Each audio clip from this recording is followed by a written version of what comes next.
Ciao ragazzi, conoscete la storia della gravel e sapete la differenza tra una gravel e una bicicletta da ciclocross? Oggi cerchiamo brevemente di spiegarvelo.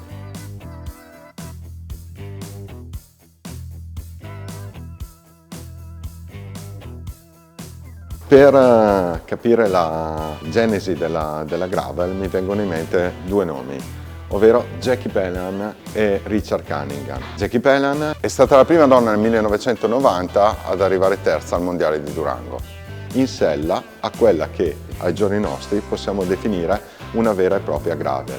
Ruote da 27,5, gomme grasse, manubrio da strada, bicicletta rigida in acciaio, prodotta e saldata da Cunningham, che all'epoca era il suo compagno e che poi diventerà il fondatore del marchio WTB. Passando ai giorni nostri, qui davanti a me trovate tre gravel di tre marchi diversi. Ognuna di queste gravel ha delle geometrie differenti l'una dall'altra, con delle caratteristiche differenti l'una dall'altra.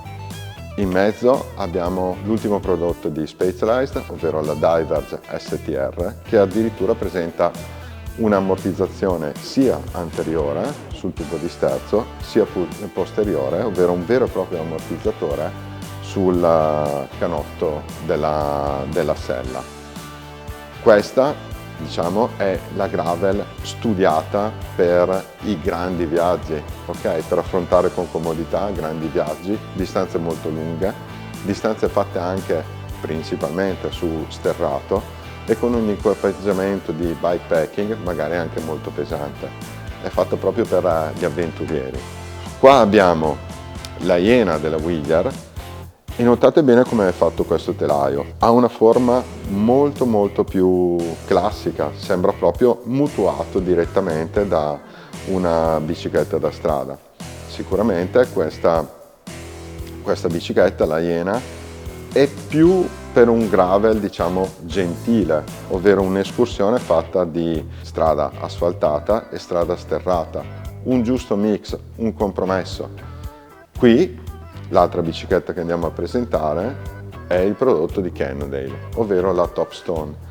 Anche qui, in questo caso addirittura montata in modo classico, ok? In modo molto americano, come deve essere una gravel, con ruote da 27,5. In questo caso il telaio anche qua è molto, diciamo, orientato verso lo sterrato. È verso una guida fatta di bikepacking e una guida prevalentemente effettuata sullo sterrato. Quindi, in buona sostanza, quando voi vi approcciate al mondo gravel, dovete avere anche ben presente, oppure farvi consigliare dal vostro negoziante, la bicicletta più idonea a seconda di quello che voi vorrete fare. Fatta questa breve premessa, quello che vi chiedo io è: che cos'è questa? È una gravel?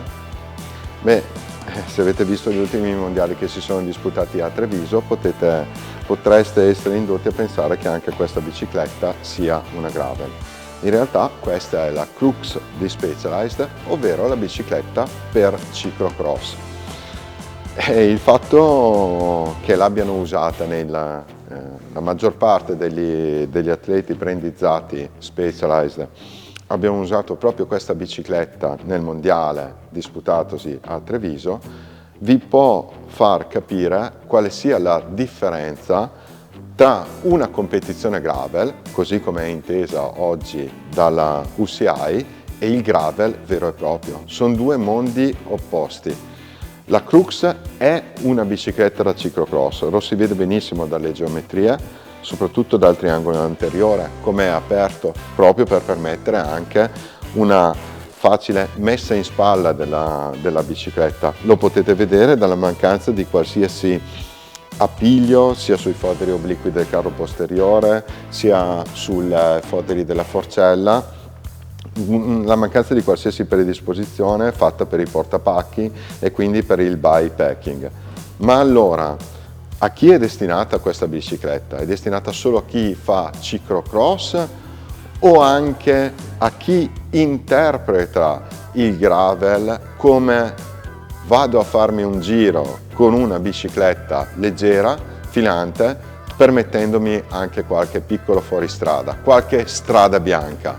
Sì, è fatta proprio per quella tipologia di pubblico. Questa è la bicicletta che io consiglio e ho consigliato, perché la bicicletta che vedete qui è usata, è di un nostro cliente, proprio a chi vuole concedersi, oltre a un bel giro fatto sulla strada, quindi sull'asfalto, una qualche piccola escursione sullo sterrato o su una strada bianca.